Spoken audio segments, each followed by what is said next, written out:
1290 and sound off. Now, here's Greg and Chris. 10:37 here this morning, and hour number 2 on Sound Off with Chris Coates and myself, Greg Pregent, right here on AM 1290 and FM 1041.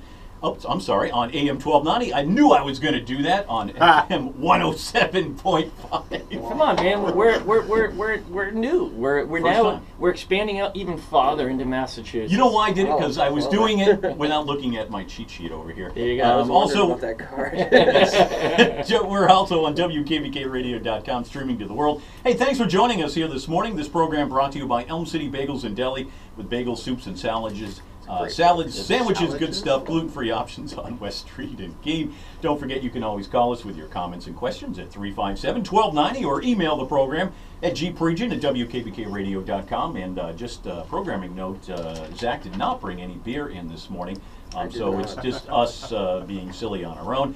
357-1290, gpregent@wkbkradio.com. Also, too, don't forget, you can follow our conversation on Facebook here this morning. Coming up later on from 11 until 11:30, we have Damien Licata. He is from the Monadnock Area Peer Support through the Monadnock United Way. We will learn about that organization. But for now, we will continue our conversation with Zack Cooper, the owner of Brewtopia on Washington Street in Keene. And we are talking about home brewing. And we left it before that last half hour. We were talking quickly about hops, and maybe we'll finish our thought on that. Kind of the difference between pellets and leaf hops. And pellets are a little more common nowadays, aren't they? Because they store a little better. And yeah, they store much better. And also, the way that they're making it at this point through cold extraction, I mean, it just, the oil stay in there better. I mean, the big thing with pellet hops for the longest time is the quality was lower than leaf hops. But now, kind of, the reverse is true. Not always, but it's very hard, especially as a homebrew store, to get leaf hops that are fresh all the time. I mean, I have, 90 or 85 different hops that we can get in the store in pellet form. I have about 6 that I can get in leaf, and every time that I order them, they're old, and I don't necessarily want to give them to people. Right. The good news is about leaf hops is a lot of people in this area can grow them. So, I mean, if you have the ability to grow them, then, I'm all for using them. The problem that I have with them is they're really bulky. I mean, an ounce of pellet hops would be an inch by 2 inches, and leaf hops would fill like a big Ziploc bag to use the same amount. You have you get more utilization out of pellet hops, so you generally have to use a little bit more leaf hops. But, like I said, some people said, and then dry hopping, it gives you a different, little better, aromatics and stuff like that. I have not found that to be the case, but can you just real quickly, dry hopping? Oh, is adding hops to the fermenter. You basically, it doesn't add bitterness or IBUs. It adds aroma and flavor. So you see it with IPAs and pale ales and stuff like that. So it's literally, while it's fermenting, you open the fermenter up, you throw hops in there, you let it sit for X amount of days, and it dissolves in the liquid. The alcohol basically strips the oils off of the hops and dissolves in the liquid. Okay, all right. So yeah, that would be dry hopping. Now, another thing that we haven't talked about, we've talked about yeast, we talked about malt, we talked about hops, but really the basic thing, of course, beer is water, and the quality of water is really important for your beer, isn't it? It is. I mean, the good news is for extract brewers is that extract has some water additive stuff in it already. But water quality is definitely important. With big commercial breweries, a lot of times they'll build their own water.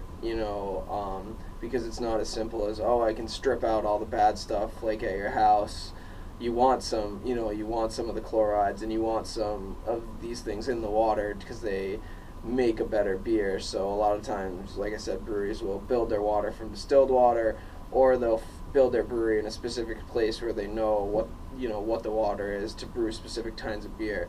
You have places in Vermont that brew these amazing IPAs like The Alchemist and Lawson's and all that place. You have to drive up there to get them. Farm Hill. Yeah, Hill Farmstead and stuff. Hill Farmstead, yeah. And they are all on a similar water table, so their hoppy beer and stuff tends to really be good without as much effort as you would have to put in New Hampshire. Where are they located? I know in Vermont, but where in Vermont? Waterbury and up. Okay, so Yeah, like Hill Moortown, Farmstead is from way Moortown up there. up to Yeah, to smack in the Burlington. middle of nowhere. Above Burlington. I mean, Hill Above? Farmstead is up there. Okay. Yeah.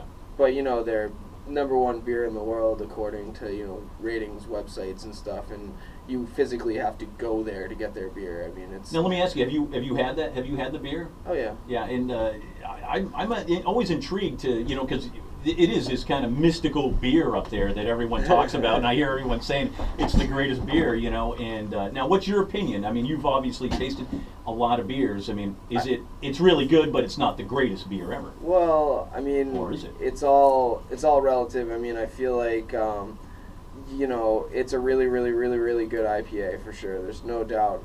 Like if you're talking about Heady Topper, it's a fantastic IPA. I feel like once you get to a certain level with IPAs, there are IPAs that we carry that are still scoring 98s, 99s, and 100s on the rating scale stuff. And it's kind of relative. The thing that's bad about it is people see #1 beer in the world. If you don't like IPAs, it's not the #1 beer for Right. you. I mean, I have people come in, I had this woman the other day, and she's like, yeah, I went up there, I drove 2.5 hours, and I got some, and I drank it, and she's like, I hated it. And I was like, well, did you like IPAs? And she's like, no, I really hate IPAs. It's like, okay. Well, then, yeah. There was, Yeah, so I mean, that's the thing. I mean, if you like that style of beer, then yeah, it's a great beer to try. It's a beautiful area. John Kimmich does a fantastic job making it. Do I think it's the best beer I've ever had?